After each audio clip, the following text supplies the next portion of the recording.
Welcome to Advanced Sales Training with Patricia Fripp and Jim Pancero. You are receiving the link to this because you signed up for our webinar, and we are very sorry. You know what happens with technology. Once in a while, there were glitches.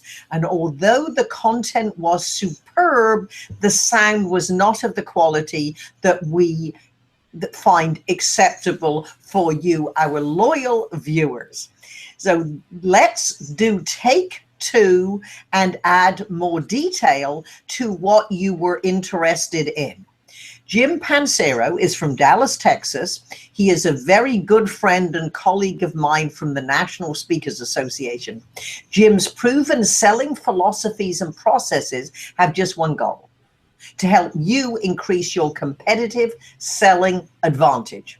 With over 35 years experience successfully influencing and helping top performers such as yourself. Jim, welcome and say hello to our viewers. This is such an honor to be here. First of all, not just the first time, but also getting the chance to do it right.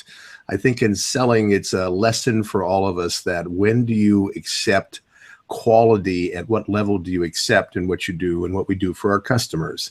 And when we got done with this, both you and I immediately decided we have to redo it. It wasn't even a thought of whether we would do it or not. It was the extra effort was necessary. So even though it was a screw up on my part that caused us technically to have a challenge, I'm hoping the important thing is a shared lesson for all of us is we just don't stop until we have the quality that our customers expect, or else we haven't done our job.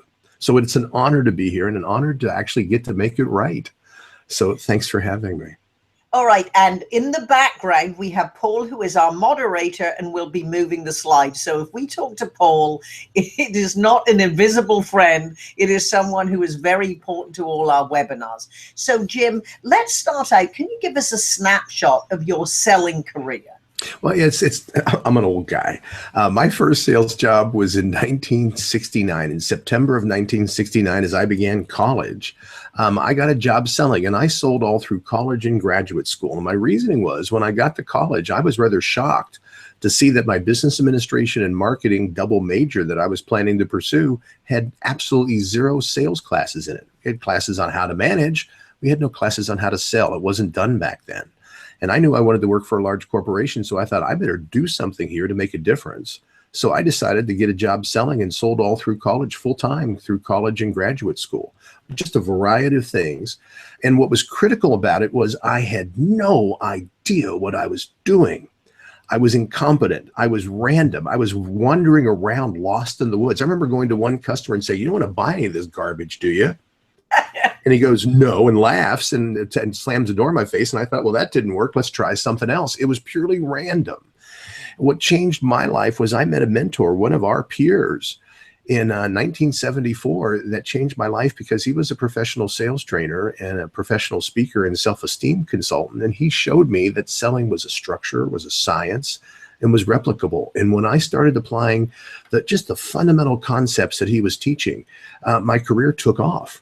After graduate school, I joined IBM, the IBM Corporation, in their large data processing division, which was just such an exciting time back then, the beginning of computers. And the computers I sold cost $200,000 to $400,000, was sold most of the times to large corporations. It was their first computer. And this large computer could handle 6 to 8 online terminals, had a 0.5 mega RAM and a 1 gig hard drive. Your phones have 20 times that power today, maybe 100 times. But those were the large systems of the day. What was important was the selling process was about 18 months, and I applied the basic skills of selling I had learned from my mentor, Bill McGrain, and I applied it to the advanced levels of selling I was seeing at IBM, and the stuff fit. The structure, I could see structure in an 18-month selling process. Remember, I had major success. I was almost 300% of quota one year, which was not done at IBM back then. So I had some national recognition and won a lot of awards. So I actually started becoming a sales trainer within IBM, just part-time around my regular territory. And I loved it. So, and I saw that I wasn't moving as fast as I wanted at IBM. So in January of '82, I started my own consulting business, went out and became a professional sales trainer, had no money, no bank would give me a loan, financed my business with 15 credit cards. One bank even said, "Jim, we give loans, not grants." So that I was on my own, but I decided this was something I had to do. And 35 years later, I'm still doing it. It's just one of the most exciting things I've ever done, helping people increase their competitive advantage and profitability. Well, that leads to, how do we get a competitive advantage? I want to know as much as everyone who listens to this. And I think something important I want to share is on our first broadcast, Paul did a survey for us of our listeners of what kind of selling environment you did. And then one of the questions we asked was, are you in retail where it's more of a single sales call sell? Or are you involved more in business to business where it's a multiple call process? I think we had about 25% retail, about 75% business. Thing I would want to share is this idea of messaging. Gaining a competitive advantage is independent of whether you are in a retail environment or a business to business. Now, some of the tactical processes I talk about of multiple call selling will be unique to the business to business line. But the messaging and how you communicate value and uniqueness is independent of whether you're retail or business to business. If we look at it, there's really, and Paul, if we could have our first slide, there are 4 levels of selling. If we talk about how you become a stronger sales professional, it isn't just you got to become more persuasive in your verbal skills. There's a lot of depth to this. There's really 4 skill levels a salesperson needs to be successful. The first skill is their attitude and energy. It's the foundation of all selling. It's having the realization that this is a rather negative business, that we're going to get probably 20 or 30 no's before you get one yes. We spend most of our life receiving rejection from customers to try to find ways that we can help them. How do you deal with that? How do you keep working hard? It's 4:30 on Friday. Do you run errands or do you still make a couple more calls? This is at all attitude and energy, the foundation of all selling. The second set of skills, and all 4 are critical. The second set of skills, your operational skills, your personal persuasive skills. Your knowledge of the steps of a sales call is an operational skill. All of your product, technical, industry knowledge that you have that makes you persuasive in front of your customers is also part of those operational skills. Any personality flexibility skills and negotiating and how you deal with others. This is that persuasive language of selling is at the operational level. The third level up is your tactical skills. Tactics deal with process, structures, or controls. And Paul, if we can have the next slide, there's really 3 tactical structures that are of significance. The first is, what is your process for new business? The first visual you see is, what do you do from the time you identify a new opportunity till the time you close on the sale? The arrow there is meant to represent that the relationship will continue, but what is one cycle of selling for you and what are the steps of your process? Now, if you're in retail selling, the steps of your process are the steps of a sales call because it's usually a 1-call sale. But if you're in business to business, we not only have to have the steps of a sales call mastered, that's an operational skill, we have to have control of our selling process. What do you do from the time you identify a new opportunity till the time you close on the sale? What are the steps you go through? This is a critical tactical aspect of selling, of giving you control. The second major tactical process is, what do you do from January 1st to December 31st? To maintain and support your best customers, because just now that you got them sold, we just can't reactively park them. They have to be worked and maintained, or else they have competitive exposure that our competitors will come in and take the business away from us. So what is your plan to proactively maintain and support those accounts over a 12-month period? The third tactical structure is pretty simple. How do you get higher, wider, and deeper within your accounts? I do a lot of work in distribution and manufacturing. I tell people I'm really big in the National Association of Heavy, Greasy, or Dirty. I work in agriculture, equipment sales, consumable supplies sold through distribution. I cover a wide area. And one of the things I found is fascinating about it is that over 50% of the sales accounts I see salespeople are handling, they only have one contact. So if that one contact dies, is promoted, quits, is fired, the sales rep loses all of their connections and they're back to the beginning. So it's this idea of how do we get higher, wider, and deeper, higher to the decision makers, wider to the influencers that can impact what we're doing, and deeper down to the front line so we understand how things are being done and how things are being used. The final skill, and if we can have the next slide, the final skill is your strategic skills. And strategic skills deal with your philosophy or approach or positioning. Easiest question in strategic to ask is why, based on all the competitive alternatives available to me, do I want to buy from you? How would you answer a customer asking that? It's not going to be, if you're in distribution, by showing your line card of all the manufacturers you represent, because you don't have exclusivity anymore. It's not based on you talking about the product's value you have, because in most cases, the customers see product quality today as being generic. It exists in everything that's being sold, is the assumption of most buyers. So what is your philosophy approach? Why, based on all the alternatives, do you want to buy from me? Now, there is a critical thing happening in this process. If we can have the next slide. If we go back and look at that tactical process for a moment and talk about what happens with new business, this is a challenge. The average sales rep I see is like the Halari bird. Ever hear of the Halari bird? It's a 3-foot bird, lives in 4-foot grass. Spent his whole life saying, where the hell are we? Most salespeople only think one move ahead. So if I ask you, what are you doing with your best account? You can tell me exactly what you have scheduled for your next call. But the second and third call are all dependent on the first one. I sit on airplanes and I meet a salesperson. I draw this visual out and say, help me understand, what is your process? Been researching this for years. In fact, the best answer I ever got was the guy was being a smart aleck. I drew this out and I said, do you have a process? He said, oh yeah, we got a process. I've been working for years. And I go, this is impressive. Would you share it with me? He said, yeah, the first step is a suck up. Second step is the lie. Third step is to beg and plead to get the business. And the fourth step is to drop your price to get the order. I said, at least you got a system. He says, and it's working, baby. But there's no control. So the reality is, how do we get a handle on this so that we become more proactive, which makes us more persuasive as a sales rep? It isn't just the language what we say, your area of expertise that you help so many people, but it's also the control of the process. Operational skills are teaching how to swing a golf club, the steps of a golf club swing. Tactical sales is teaching you how to play the course. And there's a problem. If we can have the next slide.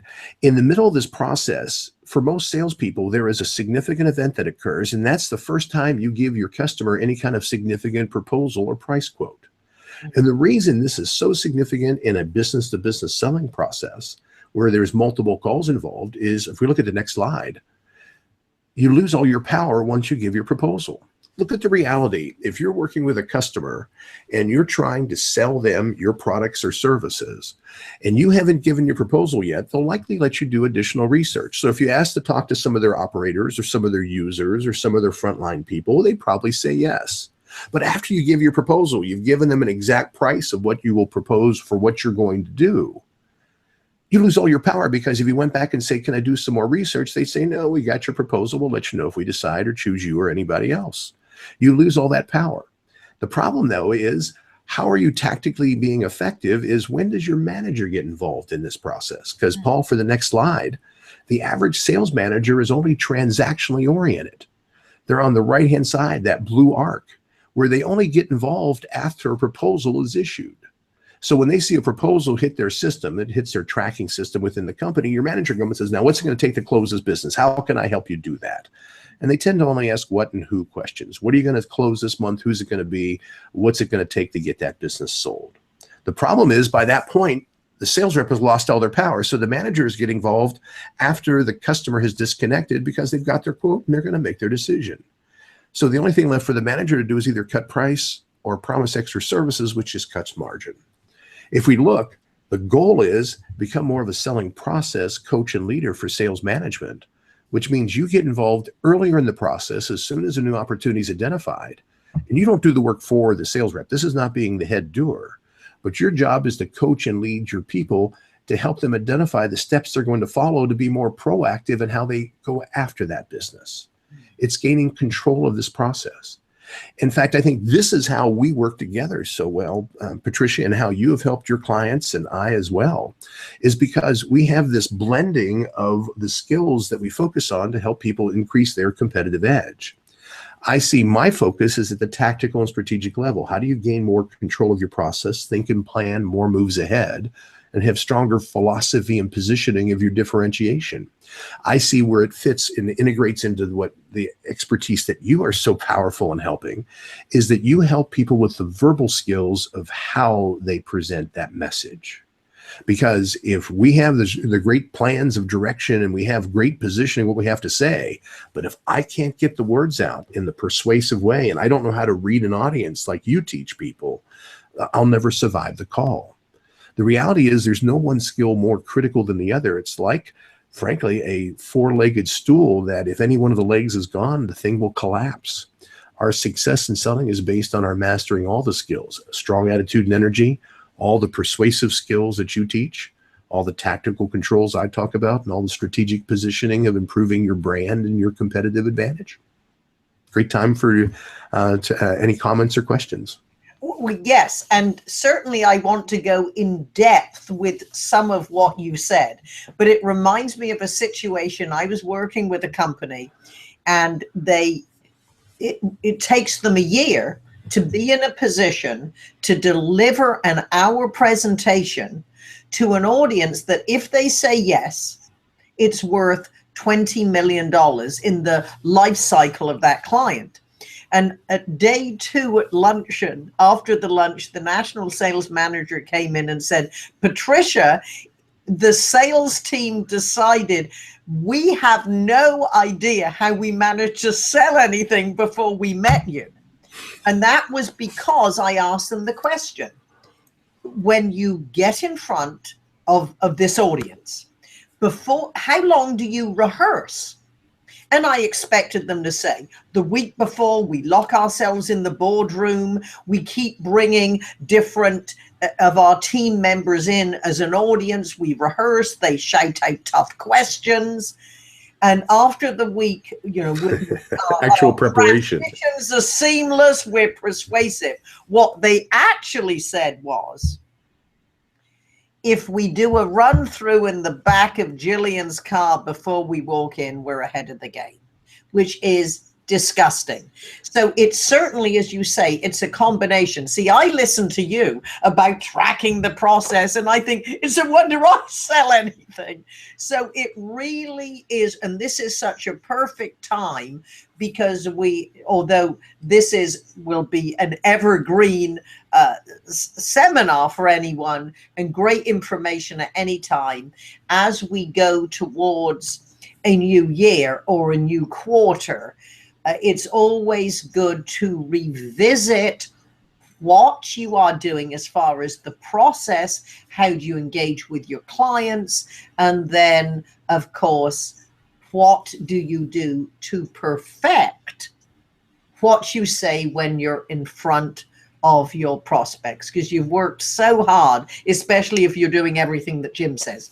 So let's go, Paul, if you can bring up, if anyone is interested, and we certainly expect that they would be, to improve the quality of what you say when you're in front of the prospect. Now, we understand being in front of the prospect, it might actually be on a webinar, it might be a virtual meeting, or it might be in person. So we help you not identify and get in front of the client. Once you are there, we can absolutely 100% guarantee that you will be more powerful and more persuasive and personable than your competition. And the easiest, most convenient and cost-effective way, either as a standalone or in combination with in-person training, is Fripp Virtual Training on powerful, persuasive presentations. And at the very least, sign up for a free trial. And Paul, if we go to the training center and just show of all the different courses around presentations, we're going to show you a sample of the sales presentations, superstar sales presentations, the inside secrets. And we'll just show you, and because the opening philosophy can work on your behalf. What is perfect about this, it is interactive. Welcome to Superstar Sales Presentations, the Inside Secrets. In this course, you will learn the secrets of making your sales presentations more compelling. This will give you a seemingly unfair advantage over your competition.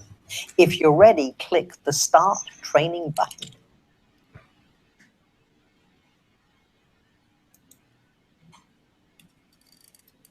Life is a series of sales situations. Every day you sell yourself, your ideas, your value, your point of view, your product, or your service. Every sales conversation and presentation is a missed or captured opportunity. If you sound the same as everybody else, you have no advantage. This course is looking at what you are learning about effective presentations, specifically as it relates to the sales process. All right, good. And we will invite you to take a free trial. You'll get a free chapter on openings, stories, very valuable sales tool, and the sales course. So superstar sales presentations, but Fripp VT, and you just sign up, Paul. If you can do a little circle around if you can point out where the free trial is, that's it. Perfect. Well, thank you. And of course, a little later, you'll hear about Jim also has a sales training on what he says on an online platform. Good. Well, thank you for that. And what do you add to that, to your clients, Jim, when you want to communicate your value more persuasively? One of the realities I find of sales training is so many salespeople have this mentality that experienced equals trained. Yeah. And it's something I fight every day. Mm-hmm. I find that 90% of all salespeople cannot write down the steps of a sales call properly. Mm-hmm. They're incomplete, or they just don't know them. They're intuitive, reactive Hillary birds. So your program on the structure of language and how to persuasively get it across, because the reality is the situation is only getting worse. If we go back to when I was first starting in my sales job, when I was first selling in the early 1970s, if I got into a customer's office, I pretty much could count I had 15 to 30 minutes to talk to them. So I could ramble and still be persuasive. I watch today, we've got sometimes 1 minute or 3 minutes with an executive. I have been on an elevator where my main contact was taking me up to get a soft drink or a cup of coffee, and the president of the company's on the elevator, and he turns and says to the president, "This is Jim Pancero we're talking to." And he says, "Jim, I heard you were in. We have just a moment here. Why should we even be talking to you?" Now, I've got less than a minute. How did you answer that? What I did was I go to my message, which is, and I think the critical thing is the answer that I said is really not, I'll tell you what it was, but it was not as critical as the need to have everybody listening have a structure of their answer. It's got to be 60 seconds. I really saw this when I sold for IBM, because I'm in my 20s. I'm selling for a international corporation. It's very prestigious. I'm really full of myself. It was kind of like being in the Marines, French cuff shirts, starched. Everything was just kind of, it was just fun. And I would go to a party and somebody would say, "What do you do?" And I'd say, "Well, I'm a marketing representative for the IBM Corporation in their data processing division, selling large systems." And people would kind of say, "Good for you," and walk away. And what I learned was the answer they wanted was just to say, "I sell computers," with the idea that would set up the conversation. I didn't realize that. I didn't know how to communicate with a customer with the proper structures like you teach. So I think if we talk about it, it's actually becoming more critical, because our time to sell and get our language across is becoming so condensed just because of the reality of how fast time is moving. So when we talk about how to deliver a message, what I tend to do, now it depends on my courses, because for some of my clients, I'm able to teach the whole full effort where I can go through and teach them operational skills and tactical and strategic. But if I only have a short period of time to work with, because they're more experienced sales reps, my uniqueness, not better or worse, but just the focus I tend to take, is to work on how do you gain more control and how do you become more persuasive in the messaging you are communicating.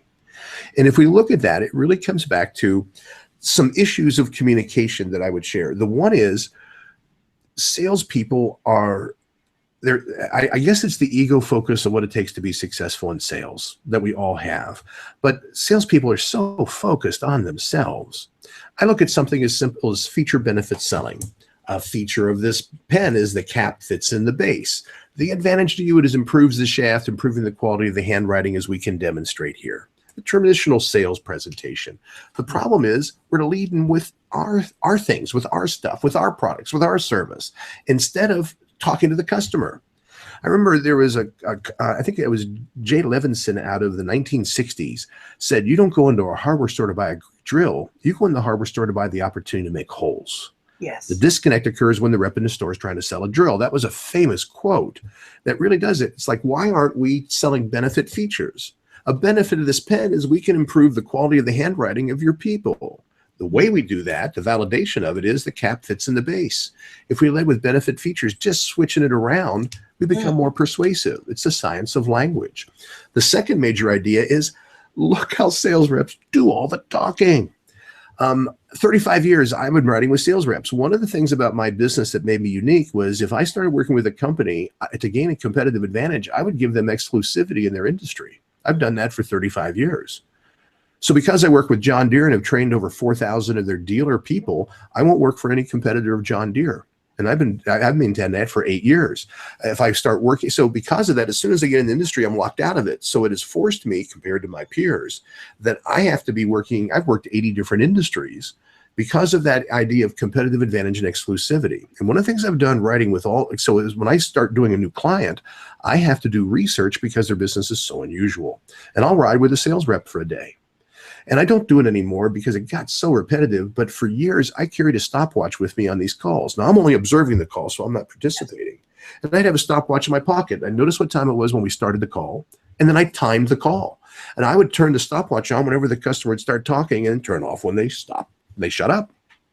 So we'd leave a 20-minute call, and I'd ask the sales rep, what percentage of the call do you think you talked? I knew exactly what the percentage was because I had the minutes and seconds down. What's amazing is the average professional experienced sales pro talks 90% of the time. 90% of a sales call they're talking. In fact, I can validate this. The calls are interactive. The sales rep just does all the talking. As an example, the customer asks, why are you so expensive? That took 2 seconds. How long does it take a sales rep to answer that? Could be 5 minutes. Customer asks another couple second question. How are you going to handle deliveries? What about this problem? And then the sales rep goes into a riff of maybe 3 to 5 minutes. So the calls are interactive, but you're still doing all the talking. So one of the things to consider is, where are you verbally with your customers? We have such a need to just vomit all this information on a customer as soon as we get a window of opportunity that we just so overwhelm the customer with details and facts. We never ask them anything they're doing, what they need. And so they just see it as artificial, plastic, and not personalized to me. There is language of selling that we can use. And it's something that I've researched that has had such impact, and it's called the 4 core values.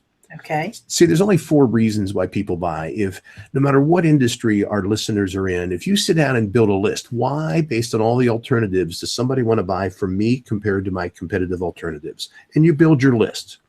Our service, our quality, our hours of operation, our support teams, the manufacturer represent, any of those items. And what will happen is it really can be put into 4 categories. There's only 4 reasons why people actually buy something. Why'd you choose that vendor when it was a competitive choice? Number 1, I chose them because they did more than anybody else to lower my risk. Second reason is they did more than anybody else to make my life or work easier. I'll go through the 4 and then go back and explain them. Yeah, sure. The third is that you did more than anybody else to either increase my profitability or lower my total costs. Or the fourth was you did more than anybody else to increase my competitive advantage. So now that's the language of buying, not the language of selling, but the language of buying. Because customers are sitting there. These are the questions I find they ask salespeople all the time. How are you going to help me lower my risk? How are you going to help make my life or work easier compared to the other alternatives? How are you going to help me increase my profitability or lower my total costs? Because that's not price, it's total cost. Frankly, in most cases, the highest priced item is usually the lowest total cost. If you look at the life cycle of what's involved, either because of resale value or because of durability or functionality or any of those other things. So that it's really this issue of how much a lower total cost is a lot of times based on higher price. So the problem is we go into a customer and we're 10% higher than our competition. If we don't proactively handle that as part of our selling process up front, using your language of how we explain it, the customers at the end of the process is going to see a price quote and they're just going to freak and go, we got to buy somebody else. When I was selling at IBM, I used to open up that. It was a very complex and very challenging selling process. I'm this 20-something. Here was my opening when I went in. They said, why? And I said, 3 things you need to know if you're going to do business with IBM and buy a new computer from us. The first is we're going to sell you the oldest technology that exists. Everybody else is going to brag about faster computers. They're right. The second is we're going to be 30% more expensive than anybody else's price for the same configuration of equipment. And the third is we're IBM. We're a pain in the ass to deal with. You either do it our way or we won't do business with you. We negotiate nothing. You sign our contracts or we walk. And by the way, by the end of your evaluation, those are the three strongest reasons I think you're going to want to buy IBM. Great. And the whole idea was to lay out all the trash my competitors would say up front and then tag it at the end with that, give me more time and I'll explain. That's what I said to the guy in the elevator. Because it's like now, and we stepped off the elevator. He says, "What do you mean?" And by the way, the explanation was pretty simple. We're 30% more expensive, but we're all publicly traded companies. Look at our profit margins. We're all the same. The difference is not in how much profit we're making. The difference is how much research and development we're investing in. The second thing is we're the oldest technology because the oldest technology is also the proven technology. Our competitors are so desperate they get it on the market right away. We wait a year using it in our own internal usage, so we know how to repair it when we sell it. It's a lower risk. And the third is we don't negotiate with anybody because we have some customers buying 200 of these computers. You're only buying one. You're paying the same price they are. If you look at our competitors, they'll discount dramatically for just 2 computers, which means you're just being ripped off buying one. Now, that was my explanation with the idea. Now, when my competitor, actually had a competitor come in and they said, "Who else you looking at?" And he said, "Well, we've been talking to IBM." And he said, "My God, why are you talking to IBM? Don't you know they're the oldest technology? They're 30% more expensive, a pain in the ass to deal with." And the customer actually called me to say, he told them, "Yeah, I know. How'd you find out?" "Well, IBM told us," and they were kind of bragging about it. Look at how it changed the whole landscape of the process. See, the other thing, by the way, I want to give you a chance because I know you and you probably want to ask a question. Well, you're on such a good roll that I don't want to interrupt you, but what I would have done is let's go back to your last slide. If you can bring up the last slide, Paul, because I would like you to give us some specific examples. Let's have a look at it. All right, where are we, Paul? Because as you're looking at all right, I think it was, okay, go back the one before.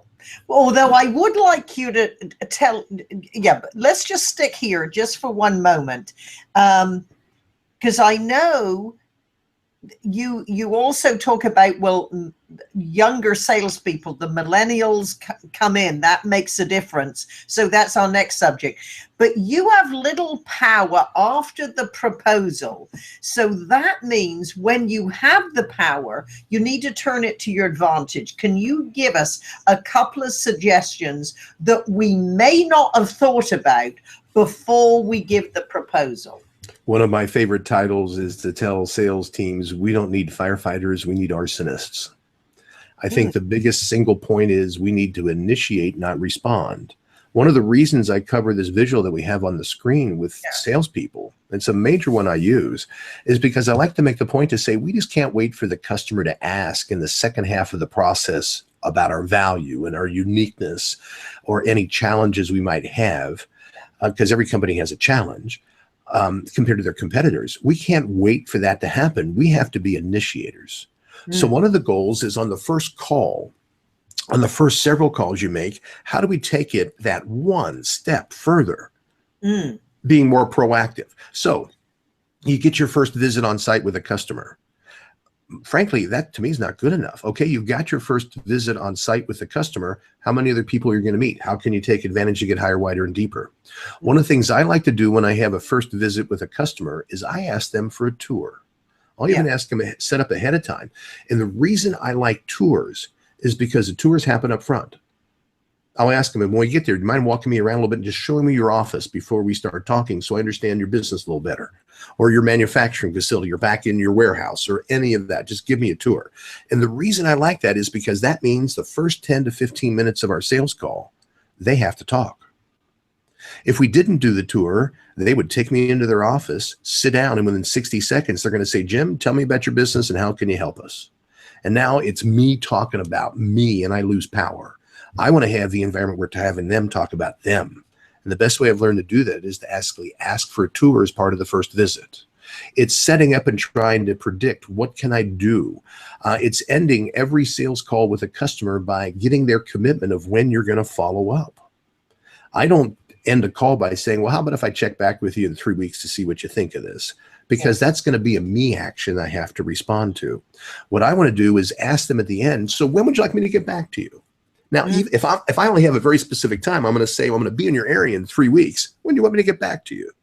And they say, well, give me a call in 3 weeks. Now you have power, because when you start off that next sales call by telephone or face-to-face, the first words out of your mouth are you asked me to call you. You asked me to get back to you at this time. If I wouldn't have done that setup at the end, I'd have to end it by saying, I have to start off our next call by saying, I wanted to check back with you. I wanted to see where you were. I wanted to see if you thought about this any further. All I and me statements. I want the statement to be you. You asked me to call you. It's a structure of language that makes it persuasive. And it's all this consistency of how do we focus it back on the buyer? Because the buyer has changed. If you just advance to the next slide in that path.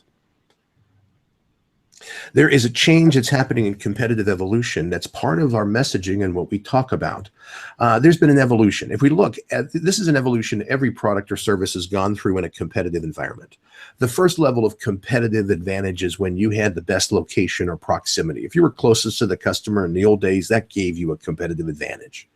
But the problem is, as the marketplace has matured, that became less of an issue because efficiency of distribution increased. So now, okay, it's our products. You want to buy from us because ours is better than theirs. And it's that feature, benefit, line by line, how you can show we have a superior product or service compared to the others for these reasons. The problem is, I have watched in the industries I work in across all this distribution, equipment, sales, and services, I cannot name an industry today where product is no longer is a competitive advantage. That, you know, if you, I work with John Deere, it's a spectacular company. They have competitors. There's a lot of customers that say, you know, the competitors do a good job too, and they've got satisfied customers and they do a good job servicing, and the customers will tell you they don't see a difference. So now they're not going to pay a premium price unless we show them how that can be earned. But the products today in most industries, quality is no longer a competitive advantage. Customers just reject it because they assume everything has quality. You buy a $10 toaster at Walmart, you still expect it to last 10 years. It's the assumption of business today. So as your products become more neutralized, then look how most industries went and said, okay, our service, if you don't see a difference in our products, at least our service is better than everybody else's, and they brag about their service. But service is even easier to copy than products are. So as that becomes neutralized, then you see companies say, well, our brand, and they brag about their brand and talk about the loyalty of their brand and the power of their brand, and they sell the branding because they can't tell any other difference in the service or products. There are two more levels that are really happening today, and it's part of where today's current environment is really changing. And that is this level of competitive advantage, because it used to be brand was the top. But today there's two more levels. The first level is their speed, simplicity, and ease of use. Look at the Amazon Prime model. Yes. Of what's going on. It's not a cheaper price. I actually found something on Amazon Prime I was about to buy. It was $65. I went on the manufacturer's website for that same product, and I found it for $40. You know, Amazon Prime is not selling on price. They don't have to, because they're giving us speed, 2-day delivery, simplicity, 5 clicks to order, ease of use. And then the final thing is they have connectivity and information control. You can go back and look up orders from years ago on their system. Reason I use American Express credit card is because of the way they connect with me and the way they handle things. I had a complaint on a charge with American Express, and they said, we'll take care of it. We'll do the research and don't worry about it. I called up MasterCard and said, I have a problem. And they said, send in the paperwork and we will research it. I said, what about the charge? They said, well, you pay it and we'll give you a credit later if it didn't happen. It's just the difference of that connected information control. Now, the next slide, please. We have another problem. And the problem is we have different generations in the workforce today. If you're 55 or older, a baby boomer, still usually in a power decision of buying, boomers still value product, service, and brand. But if we look at the next slide, what's happening is we're seeing a changing of the guard as the millennials, those under 35, are gaining more responsibility in business today. Their value is seen in the brand, speed, simplicity, ease of use, and connectivity. And the products, services, and locations are just assumed to be equal with everybody. So look what happens. If you're a sales rep trying to sell your products and services to a millennial, you're going to have a hard time, because to them, they just hear blah, blah, blah, because they assume everybody is doing that.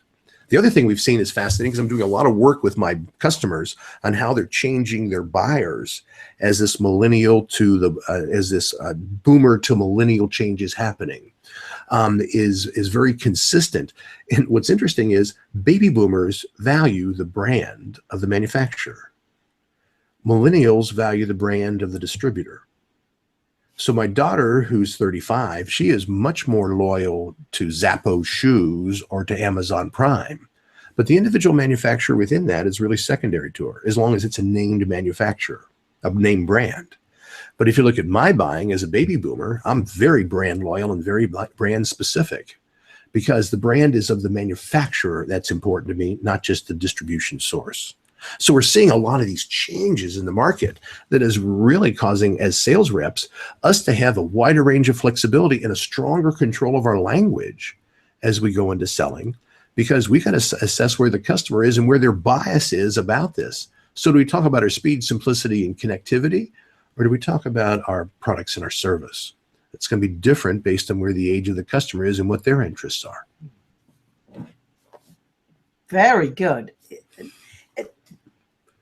Keep going. Well, I think that we could continue this, and what happens is a couple suggestions specifically.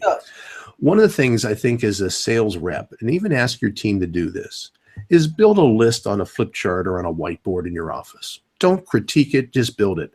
And just build a group list of why, based on all the competitive alternatives people want to buy from you versus your competitors, and build your list. Then what I would suggest you do is put the list through a couple tests.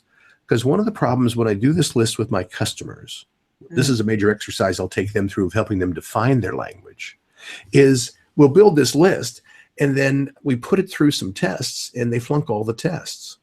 As an example, the first test is everybody tends to say the same thing. You ask any sales rep selling anything, why, based on all the alternatives, do I want to buy from you? And the standard answer is because of our high quality product, our strong level of support, our competitive price. We're not the cheapest, but we're competitive, and you get me. Problem is that's what everybody's saying. So the customers, all they hear is blah, blah, blah. The thing I think is most critical to identify when we talk about tactics and strategy is that nobody listening to this recording, I promise you, is in a price-driven market.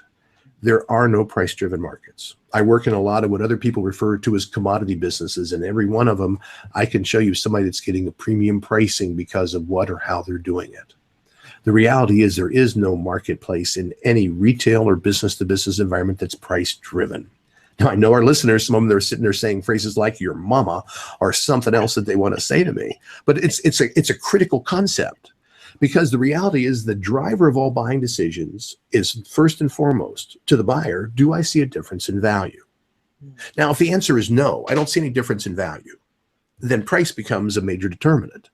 But the price becomes the default only when the customer doesn't see enough value in differential. So now what's the job of a sales rep? Well, I believe, by the way, there's several definitions. My favorite is how many people listen to this define the job of a sales rep is to protect my customer from the incompetency of the rest of my organization. Some would even like that on their business card. But to me, the definition of a sales rep is not to create value. That's called lying. That's called making this stuff up in front of the customer, which your organization can't support and destroys your brand. Because branding is predictability. If we have a predictability in our brand, we have a stronger brand. Isn't it amazing? Over half of the best-selling movies this last year were sequels because there's no surprises. It's the lowest risk. You know what's going to be there. You know what to expect. You can just relax and enjoy it. This kind of languaging of focus. So the idea is it's not price-driven, it's value-driven. So the responsibility of a sales rep is to communicate such a difference in value that the customer will buy from you even when you have a higher price. I teach sales managers never again accept a sales rep coming into your office saying we're lost on price. To keep asking as a manager, what else? How else did you position us? How else should you communicate? Because if we knew they were going to be a price buyer, why didn't you walk away up front? Because you knew we weren't going to be competitive. But the reality is our job is to communicate the value. That's where a lower total cost comes in. One of the things we do in selling equipment sales is I work the sales reps through financial justification to show them how you can talk to a customer and say, okay, how much more expensive are we? Well, they're talking about a $100,000 piece of equipment and you're $10,000 to $12,000 higher for what the customer sees as equivalent. You'll never win the business if the customer just sees that. So the job of a sales rep is from the beginning, proactively on the first call, we have to tell them, My favorite opening for a sales rep is to have a sales rep tell a customer, by the way, at the end of this evaluation, it's important you understand, we're not going to be the lowest price, but if you give us a chance, we can prove how and why we're the lowest total cost. Good. It's a setup. So then later on, when you deliver your price quote, even before you give them the price quote, you can say, by the way, I know you're looking at other alternatives, and I'm fairly confident we're going to be a higher price. When you're ready, we want to talk to you and show you how and why we're the lowest total cost. And to set that up, otherwise, if we just give our price quote and we're 10% higher, customers never going to call us back. So this is part of that proactive positioning, proactive control of your selling process. It's identifying where are the biggest pain points for your customers, and then what are you doing to bring them up and not waiting, not hiding behind them. If you're a higher price, you better tell the customer on the first call, because if they discover it at the end of the process, they'll just think you're trying to take advantage of them. It's that control, proactive, initiating, arsonist, not a firefighter, kind of process of saying, what is it we need to get across, and how do we start off from the beginning of doing that? Because that gives you more control. That makes you sound more professional because you're not hiding from anything. And by the way, as we were talking, build that list of all the reasons. The first test, everybody's saying the same thing. The second test is look how different everybody's answers are. The problem in selling today is the average sales force is like a bunch of independent gunfighters. So where each person does it their own way with their own style, and there's no consistency, which means there's no predictability, which means there's no strength of brand, which also means your inside sales can't give you any support. All they can do is respond to a customer. They can't initiate anything because they don't even know why their customers are buying from them, because everybody they talk to is buying for a different reason, because there's no consistency in the sales force. And the third challenge you'll see is everything's about the salesperson. They'll say it's our quality, our value, our number of our locations, our products, our service levels, the number of technicians we have in the field, or the number of trainers we can send to your company. It's all this stuff about me. There's nothing about the customer. That's where the 4 core values come in. Final point, wouldn't it be interesting to go to a customer and the first call and they say, by the way, there's only a couple simple reasons why we think you might want to consider us. First is we're going to prove to you, if you give us a chance, that we're the lowest risk alternative for you. There might be some higher priced, there might be some lower priced alternatives, but the risk of that low price is going to be something we don't think you can afford to take. The second thing is everything we're doing is trying to lower your total cost of operation by making your team's life and work easier, by giving you better support. Because ultimately we think that's going to increase your competitive edge and help you make more money. Now that took what, 2 minutes? How's that as an opening, even though it was generic? Because by bringing the core value language in, we make it more customer focused and we make it seem more persuasive because we're dealing more with their pain. And you've just given perfect examples of why your training and mine tie in perfectly, because it's all in. We teach without consistency, there's no true quality. I would say you and I are going into the same house. We're just using different doors. Exactly. And it's all about them. It's not about you. I always say the first premise is nobody gives a damn about you or your products or your services. It's only how can they help me, and using you focused language is absolutely perfect. Well, one of the jokes I use in my program is I'll say to the sales reps and say, here's what you're doing to your customer. You're saying, look to the customer, look, we've talked enough about me, the sales rep. Let's talk about you. Why do you like me? Exactly. Doesn't change the focus. And Jim, I'm sure people would be interested in knowing, how can they learn more from you? Well, first of all, if anybody has any questions, if you call me, I'll answer your questions. Yeah. But if you're a sales rep, I have a couple resources. The one is you might want to check out my website, pancero.com. Okay. And Paul, do we have a slide for this? Well, we have a second slide for just a second, because the first thing, if you're a sales rep, go to pancero.com. There is a lot of videos. There's an online sales evaluation you can take that's free that might help you get a better handle of assessing where your real skills are, your total skills of selling at the operational, tactical, and strategic level. If you're a sales manager, there's a lot more to help you with. The first is, not only do we have a lot of stuff online, but I have a new online program that has come about through US Learning. And it's a 14-class online sales management program. And if you're a sales manager, you can go and watch some segments off of my website, Pancero.com, on the virtual training to see how it can help you.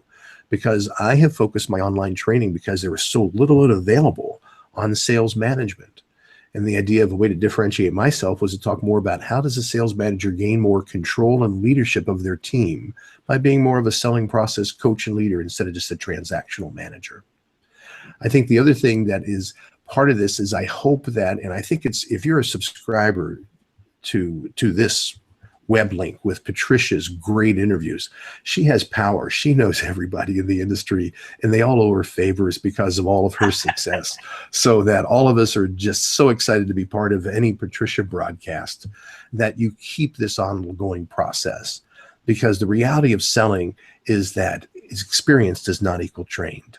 What are you doing to reinvent yourself? What are you doing? I think what's amazing to me is my first sales job was in 1969. In September was when I first started selling as a full-time job.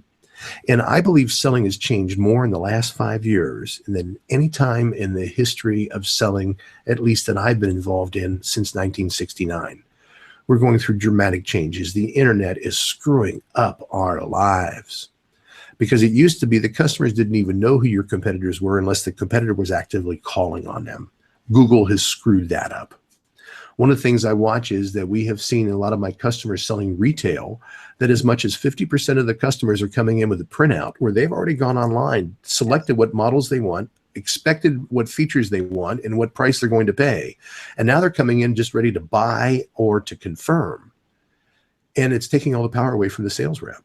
And the problem we found in a lot of my customers that are on this retail side is that of the 50% that bring printouts in, half of those, they've configured the wrong thing for what they need. And 90% of them, they have under-configured what they need. So when the sales rep asks them what they're really trying to do with this stuff, with this equipment or whatever it is they're selling, and the customer tells them, sales rep goes, that ain't going to get the job done for you. You need this model, and it's twice the price. And then the customer thinks they're being bait and switched. So that the reality is we have to take more control. One of the things I teach to salespeople in this process is, especially if you're in retail, is to consider starting off a sales call with what I call 5 quick questions. Okay. So when somebody comes in and you say, thanks for coming into our store, how can we help you? And somebody says, I'm interested in, and holds up a sheet and says they want this model. To say, great, you immediately affirm and say, we have it in stock. You can take it home today. We have it here, and we're happy to help take care of you for it. But to make sure this is exactly what you need, mind if I ask you 5 quick questions? And we found that quick questions is a real critical, because it communicates it's only going to be brief. Good. And then the questions, by the way, have nothing to do with what are you using now or what do you expect to pay. No product focused questions. It's all about environment. So just as an example, if I was selling you a riding lawnmower, the first question is, how big a yard do you have? What kind of terrain or obstacles do you have? How long do you want to take it to cut the grass? Who's going to be doing the cutting? And what else would you like the equipment to do? So if you answer those 5 environment questions specific to a riding lawnmower, now I, as a sales rep, have the ability to push back on the choice you made, saying, well, that's a great model, but that model is going to take 3 hours to cut the grass, and you said you wanted to take 1 hour. What do you want to do? And it gives you the chance to challenge the sale. If you haven't read the book, To Challenge Your Sale, it's one of the current topics that's really critical, because it's talking this same concept that we just can't accept what the customer wants. We have to challenge them, because in most cases they're making invalid decisions because they don't have all the expertise to know what they're choosing, because they're just doing it online. Wow. Well, I am immediately, as soon as we conclude, I have a similar approach, but I'm going to rewrite it as 5 quick questions, even though I'm not in a retail store. Jim, you have been very valuable, very generous with your valuable information, and I trust everyone will go to your website. So that is Jim Pancero, Pancero.com. Oh, no, it's just Pancero.com. Just Pancero.com. Good. But they would, if they want to email you, it would be Jim at Pancero.com. Perfect. And I encourage you to go to Fripp, VT, as in Fripp Virtual Training.com. And you can also check out Jim's online training through US Learning directly from his website. Remember, all learning takes repetition and reinforcement. Feel free to share the link of this webinar with any of your team. So Jim, do you have a walk away one-liner? I think the most critical thing to me is we know you're good. Now the only question for the listeners is, are you ready to get even better? And are you ready to get to work? Thanks for letting me be part of this. Perfect. Thank you for your generosity and your information. And we wish you all happy selling. And remember, when you're in front of your client or your prospect, you need to be more powerfully persuasive. We can help. Thank you.